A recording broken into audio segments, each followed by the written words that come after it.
right, Luke Lloyd. Let's bring him on. How we doing, Luke? What's going on? Oh, you muted yourself. You muted yourself. No worries. It happens to me all the time. But I said you're there we looking go. very festive today. I didn't get the memo. Oh, of course. You didn't see the stocks.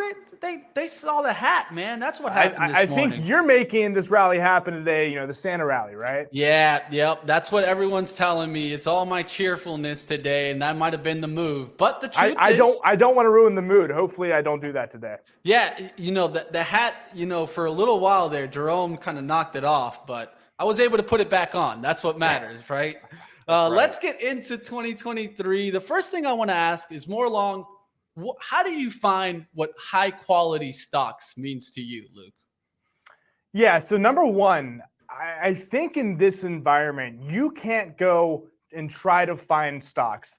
Those stocks have to try to come find you, right? You have to have a list of stocks that you're just itching to buy, and you're waiting for those stocks to fall into our lap, because a lot of investors over the past 13 years straight basically could throw money at the wall, buy the dip, and it worked out because interest rates were 0%. What people got in trouble over the past couple, or I think they're going to get into trouble over the next year or so, is that they're not going to be patient. They're going to be itching to continue to buy the dip. And that's what's gotten people in trouble this year as well, is just itching to buy that dip. And we are in a bear market. So you have to be patient, number one. Number two is you have to combine both fundamentals and technicals. You can't ignore fundamentals anymore. Again, over the past 13 years, you could basically ignore fundamentals and look at the growth story and look at some of the momentum behind it, the technicals, and it worked out. You can't do that anymore. You have to actually look at valuation, especially as we're in this rising rate environment, and you have to look at momentum as well, because if it's not breaking out of trend lines, if it's not breaking out of the support and resistance levels, you can't really look to pick up the stocks either. Definitely. I think it's something that a lot of investors tried to play the hero this year, and we're probably very quickly learned that playing the hero is not a fun game. But before we get really into 2023, give us a recap of what you really saw out there in 2022. And what do you expect happening towards the end of the year? Do you see the Santa Claus rally happening? Well, I think it was a bunch of mixed emotions in 2022. A lot of investors, haven't played in this environment ever. I mean, these are unprecedented times, essentially, what's happened the past 2 years and what happened in 2022 with the rising rate of environment and how quickly, rates rose. Mortgages went from 2.5% to 7% so quickly, right? That was a shock, essentially, to this entire system that was built on debt. This whole system was built on debt for 13 years straight.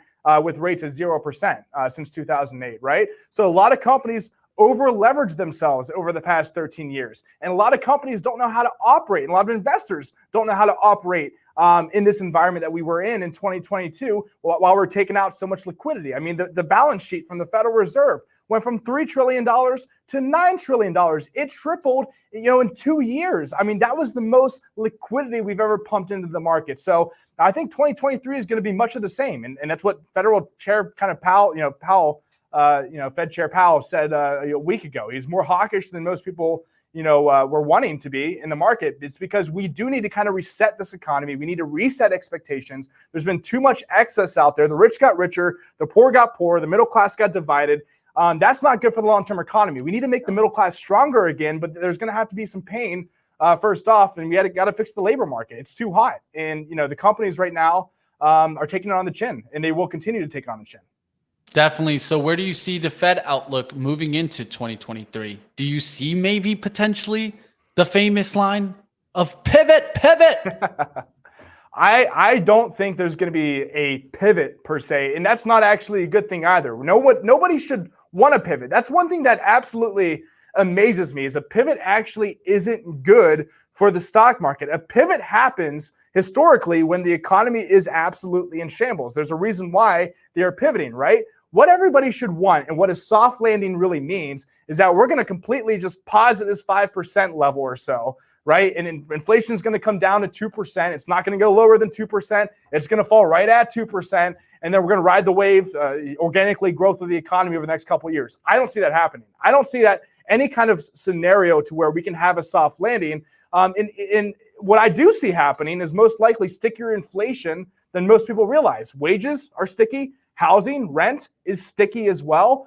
Getting down to a 2% inflation target is going to be extremely difficult, and we might even have to go higher than the 5% Fed funds rate to get that inflation down, which again isn't good for equity prices as we continue to rate hikes. And the other side of it, and is also might be a likely scenario, is that they go too far, and they do go too far, and they destroy demand so much that inflation does go maybe negative, and we do see in a deflation environment. Then they got to pivot, like you said, and go lower. I don't think that's going to happen until at least the end of next year, maybe even the beginning of 2024. But both sides aren't good. That's why you have to be very active and know what you own, because a pivot's not good and raising rates aren't good either. I just don't see a scenario where we're steady and good at 2% inflation, we soft land. I don't see that happening at all. Yeah, looks like in my eyes that there's two words that we got to just kick out of our vocabulary: transitory, and it looks like soon to be softish, right? I don't know about that word. I don't know it exists out there. Softish. I mean, the whole goal of the Fed is to completely destroy the demand. The Fed's trying to destroy demand. That's the all whole they can saying affect, on the way right? up was don't fight the Fed. On the way down, you don't want to fight the Fed either, right? But that being said, 100%. equity prices have some areas within equities have gotten somewhat attractive, right? Yeah. So there comes a point in time when that is discounted. I think the overall market isn't discounted, but some sectors and some areas and some stocks have been discounted a lot because of that, and that's why you got to be active and looking for those opportunities. Perfect. Now, going into 2023, of course, there's going to be some that will expect the top sectors to remain strong. Maybe it's the leading ones like energy. What do you see moving into 2023? Do you think that we could get some sector rotation from the weakest? Yeah, so it comes down to valuation and earnings, right? We're talking about the Fed a lot. We're talking about all the different variables in the economy, but really what stock prices are based off of are valuation and earnings. And earnings, still projected 6% earnings growth next year. I don't see that happening from the overall market. Valuations, we're trading 18 times earnings. Historically, we typically go down to 15 to 16 times earnings. So valuations probably is still high for 2023. So where I think you got to be selective isn't necessarily even a sector or parts of the economy per se. Energy prices, energy in general might continue to be strong heading into the first quarter of 2023, but it's a crowded trade. You don't want to necessarily be where everybody is at, right? So I think you have to pick off those individual securities specifically. We're looking right now where we just added to some of our positions. One of the stocks we added was Aspen Aerogels. I think you've talked to Mitch on the show about it before, but Aspen Aerogels is down like 80% year to date. It's discounted a lot. They were looking for financing for one of their facilities because they had so much demand they couldn't meet that demand. So they were trying to find a facility to finance to try to meet that demand. They just financed operations down in Georgia. They're going to be able to meet that demand for electric vehicles. And electric vehicles is a secular story. Just because 2023 is going to be a rough year doesn't mean electric vehicles aren't going to come about over the next 5 to 10 years, right? So that stock's already down 80%. We just picked it up. I think that's a good area to be in. You want to look at those good secular stories that have good valuations now, that might have bottomed from a technical standpoint, oversold standpoint. That's one of the stocks. The other side of it is because of our outlook, because of we think the consumer is going to be weaker. We think valuations are going to come down from the overall market. You got to look to the high-end consumer. One of the stocks we picked up was Canada Goose. High-end nice jackets. I'm sure you've got some nice jackets, Mitch. Maybe you got some Canada Goose jackets, right? The top 1% got richer and richer as equity prices rose, right? They're still able to afford expensive stuff. That's why I think you talked about Lulu earlier. I think I saw you bring that up. Canada Goose is down 50% year to date. We think that's a good pickup. So that's why you can't even necessarily pick certain sectors anymore, even because of the dispersions between equity prices. You got to look individually, even more granular than that. Yeah, it seems like a stock picking year, and that's for sure, because it's going to be difficult, especially when we're seeing our leadership, the way it's been torn up, right? Yep. I mean, if our leaders are still coming down, well, definitely we're going to have to be looking deeper into the fundamentals and an understanding there. A lot of this year I felt was focused on cash flow, and as I think next year, still the focus there on cash flow, right? How are these businesses able to actually, handle this high interest rate environment? If they're able to handle this, well, when they start cutting, they're probably the stocks that I'll be looking at to continue their strength. Now, how do you feel about this? One's going to be interesting. I would love to hear this. How do you feel about cryptocurrency moving forward, Luke? Great question. I could go so many different directions with crypto. I've been outspoken about crypto since 2017, 2018 area. I own Bitcoin, specifically from like 2017 up to 2020. I sold it at 40. I rode 5,000 to 40,000. When speculation's on the table, when the government's printing money, and there's so much speculation out there, crypto does very well. When there's not speculation out there and the economy is kind of entering a period where it's going to be hurting, if not in shambles at some point next year, people aren't looking to be speculative, right? And this whole FTX situation, I think pushed back what crypto could have been a couple years down the road, because it's kind of put this distrust in the system around crypto, right? People, the whole point of crypto is to be decentralized, to be a way for us to actually own our wealth. And once you get past the top 5 cryptocurrencies, who knows what's out there? Nobody. It's kind of like trading penny stocks at that point, right? Once you get past the top 5. So what's going to happen is the pendulum always swings from one side to the other side. Unregulated markets become over-regulated markets. And this whole FTX situation gives the government a way to go in there and a reason to go in there and say, hey, we're going to over-regulate this industry. My hope is that they don't completely ban crypto all around. My hope is that they do find some barriers, find some ways to make sure that they understand how maybe it's being transacted, to kind of give people back faith into the crypto industry. I would stay away from cryptocurrency past the top 5. Bitcoin, Ethereum, I think it's going to provide an opportunity next year. I think it's going to be mainly dead money in 2023, but it's going to provide an opportunity to buy in a little cheaper for maybe down the road, if for Bitcoin or Ethereum to become what it's supposed to become, maybe 10, 15, 20 years down the road. It's either going to $1 million or zero, Mitch. There's no really in between. I see it, and I agree with you on there. It's either a zero or it's going to be everything for us moving forward. And one thing that I will note, though, is even the Fed was considering digital coins, right? And there's a reason why, right? I would just mention that, but I would be concerned about that, because it's just another way for the government to control and exactly tracked, and privacy concerns there. I would be very concerned if the government releases some sort of digital currency. It's like China. China did that exact same thing to have insight on their consumers. I don't necessarily think that's a good thing if they went down that path, but that's where we're headed. Government's gotten bigger and bigger and bigger. And that's one of my biggest concerns in the world, is how big our government's gotten and how much control they have in our everyday life. Mitch, I don't even know if we live in a capitalistic system anymore. I'll even go as far as to say that. Yeah, I mean, that's a whole nother conversation, but I definitely kind of agree there. It's become a point in this case where the whole idea for capitalism is to try to get to opportunities, right? I think cryptocurrency, if anything, has been one of the biggest opportunities to increase wealth. We just saw some people more than 100 times their wealth because they were in cryptocurrency. And if they got out in time, well, power to them. I say, I mean, if they were able to create, especially, let's say, a generational wealth, well, power to them, because they definitely were able to push their families forward. And I think that's what we all are looking forward, is not only just to push ourselves forward, but also our family and our generations moving forward.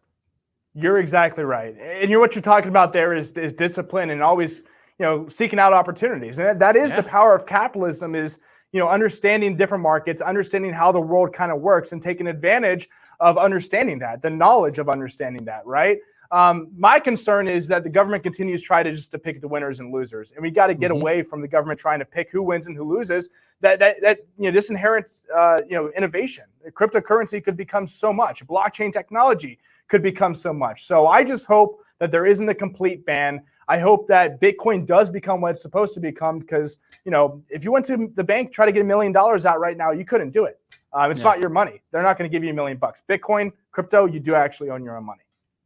All right, let's get towards a question here of, you're just kind of bringing into it, is what do you think about fiscal policy moving forward into 2023? I know the focus is all on monetary policy, but there is fiscal policy here to focus on. And are there any tailwinds that could be looking for opportunities as we drive into next year? Fiscal policy and monetary policy seem to be fighting each other. Like, it's absolutely insane. Or we just passed, we're trying to pass a $1.7 trillion spending bill. That's inflationary. I mean, every time the government spends money, it's inflationary. So that's another reason why I think the Fed might have a more difficult job than we all realize, right? So what I do, like I said, think is going to happen most likely is because of the government spending, because of government intervention, because of how involved they are in the markets, how involved the government is in the markets, the Fed's going to have to hike more than they realize. That's going to bring down asset prices. We're going to retest lows in the market. We'll probably overshoot the lows and go lower. And then there's going to become a point in time when the Fed will have to think about lowering rates because of how much demand they have destroyed because they continue to fight each other, monetary and fiscal policy, fight back and forth. So that's why I think bonds might even be a spot you might want to look at some point. Maybe now is the time. Maybe it's somewhere down the road. Bond values, once we hike, and destroy that demand, and we lower rates back down, and speculations back on the table. Once rates go back down to 0%, bond values might actually increase. Bond values could actually increase more than stock prices over the next couple of years once that time comes. So that's an area I would actually be looking at. I'm not saying go out there and buy the TLT per se, long duration, but it's something you might want to consider sometime down the road.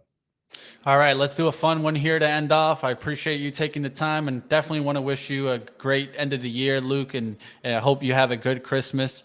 Lastly, one quote that sticks with you and is maybe an often go-to when talking about the markets or trading.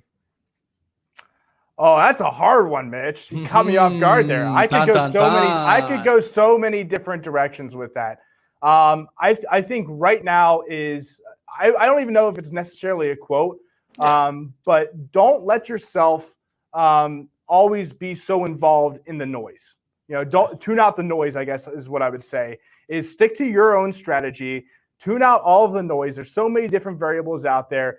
Again, at the end of the day, life or stocks per se and investing is all about valuation and earnings. What's going to happen with earnings and what's going to happen with the valuation? Those are the two variables. And it all comes down to supply and demand, right?